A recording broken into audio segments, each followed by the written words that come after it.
Bacaan Alkitab hari ini, Kejadian pasalnya yang ke-35. Yakub di Betel untuk kedua kalinya. Allah berfirman kepada Yakub, "Bersiaplah, pergilah ke Betel, tinggallah di situ dan buatlah di situ mezbah bagi Allah yang telah menampakkan diri kepadamu ketika engkau lari dari Esau kakakmu." Lalu berkatalah Yakub kepada seisi rumahnya dan kepada semua orang yang bersama-sama dengan dia, "Jauhkanlah dewa-dewa asing yang ada di tengah-tengah kamu. Tahirkanlah dirimu dan tukarlah pakaianmu. Marilah kita bersiap dan pergi ke Betel. Aku akan membuat mezbah di situ bagi Allah yang telah menjawab aku pada masa kesesakanku dan yang telah menyertai aku di jalan yang kutempuh." Mereka menyerahkan kepada Yakub segala dewa asing yang dipunyai mereka dan anting-anting yang ada pada telinga mereka. Lalu Yakub menanamnya di bawah pohon besar yang dekat Sikem. Sesudah itu berangkatlah mereka. Dan kedahsyatan yang dari Allah meliputi kota-kota sekeliling mereka, sehingga anak-anak Yakub tidak dikejar. Lalu sampailah Yakub ke Luz yang di tanah Kanaan, yaitu Betel, ia dan semua orang yang bersama-sama dengan dia. Didirikannya mezbah di situ dan dinamainyalah tempat itu El Betel, karena Allah telah menyatakan diri kepadanya di situ ketika ia lari terhadap kakaknya.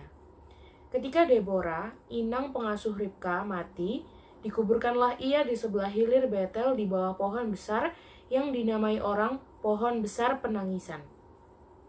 Setelah Yakub datang dari Padan Aram, maka Allah menampakkan diri pula kepadanya dan memberkati dia. Firman Allah kepadanya, "Namamu Yakub, dari sekarang namamu bukan lagi Yakub, melainkan Israel. Itulah yang akan menjadi namamu." Maka Allah menamai dia Israel. Lagi firman Allah kepadanya, "Akulah Allah yang maha kuasa, beranak cuculah dan bertambah banyak, satu bangsa, bahkan sekumpulan bangsa-bangsa akan terjadi daripadamu, dan raja-raja akan berasal daripadamu. Dan negeri ini yang telah kuberikan kepada Abraham dan kepada Ishak akan kuberikan kepadamu dan juga kepada keturunanmu." Lalu naiklah Allah meninggalkan Yakub dari tempat ia berfirman kepadanya.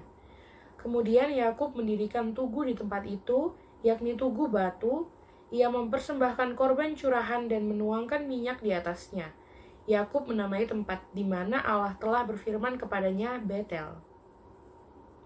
Kelahiran Benyamin, Rahel mati. Sesudah itu berangkatlah mereka dari Betel. Ketika mereka tidak berapa jauh lagi dari Efrata, bersalinlah Rahel, dan bersalinnya itu sangat sukar.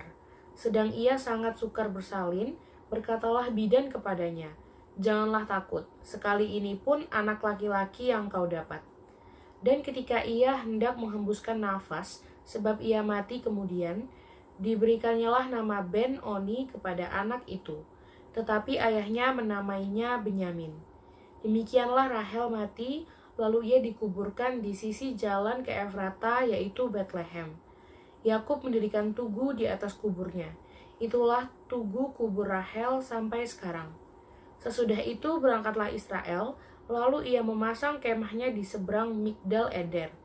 Ketika Israel diam di negeri ini, terjadilah bahwa Ruben sampai tidur dengan Bilha, gundik ayahnya, dan kedengaranlah hal itu kepada Israel. Anak-anak Yakub, Ishak mati. Adapun anak-anak lelaki Yakub 12 orang jumlahnya.